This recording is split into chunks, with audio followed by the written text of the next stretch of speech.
Now, our dog swallowed a piece of plastic and we ended up having to take him to the vet.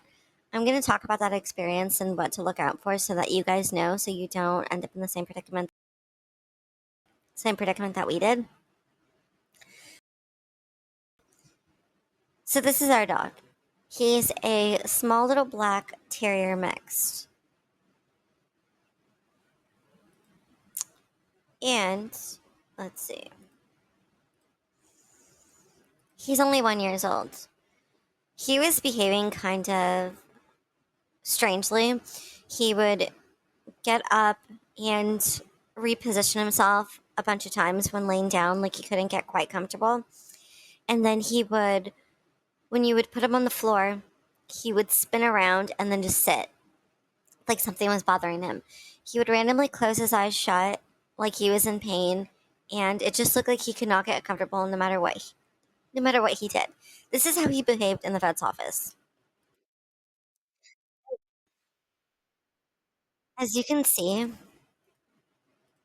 so this is how he behaved in the vet's office. As you can see, he looks a little bit hunched, his back.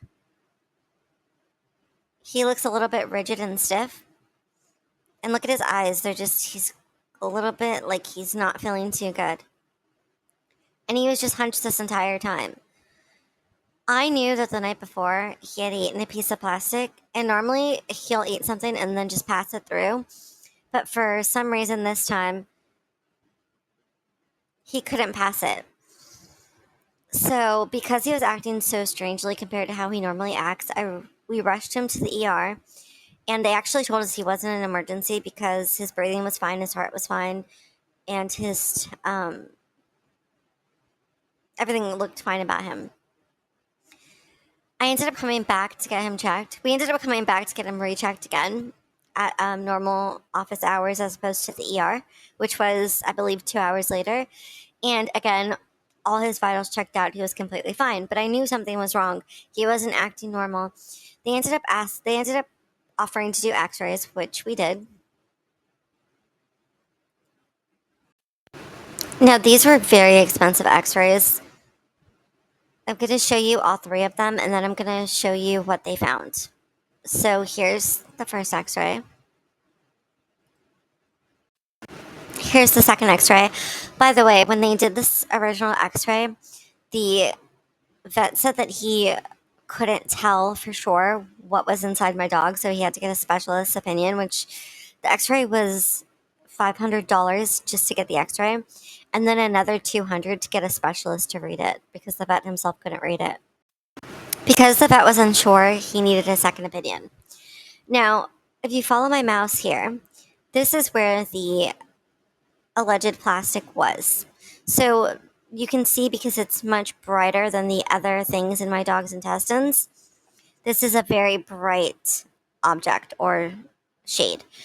The vet told me that he believed that this was the plastic that my dog had consumed the night before, and it was just sitting here.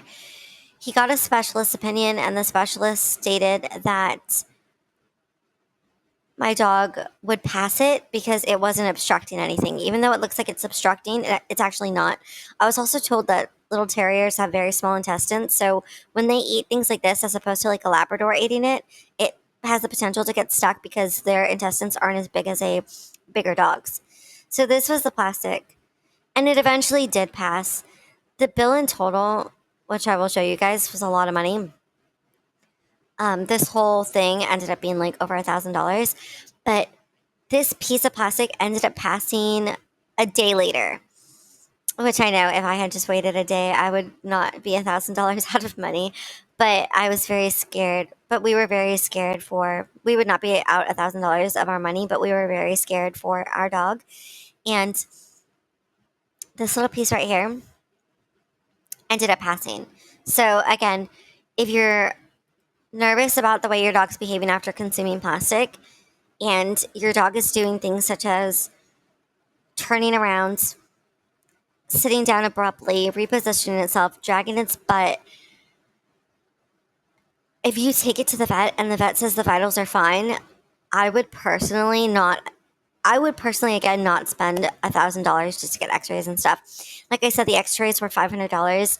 The specialist opinion was $200. I'm going to show you the bill now. So as you can see here, the office call itself was $93. That was just to get an appointment. Just to have an appointment was $93. The x-rays for the abdomen were $455. The consult for the x-ray email regular, which means they were emailing a copy of this x-ray to a specialist, cost $209. The Health Check Plus is actually a blood test, which ended up being $215. I asked if we needed the blood test, and I was told yes, but I don't think we did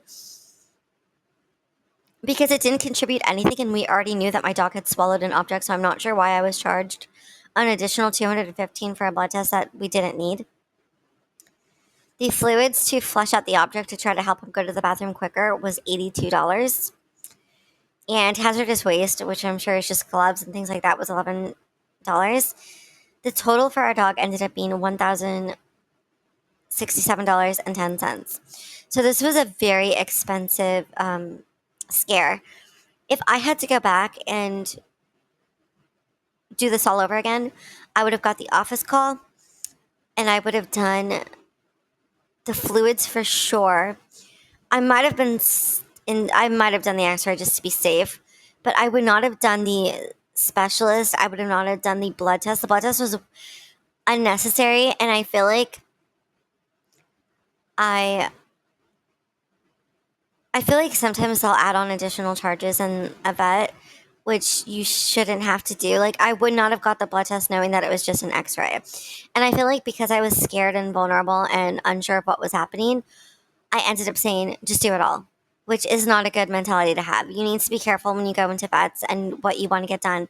Like I said again, if your dog swallows plastic, what I would do personally, if I was in the situation again, I would go to the vet, I would get the fluids, and I would potentially get the x-ray.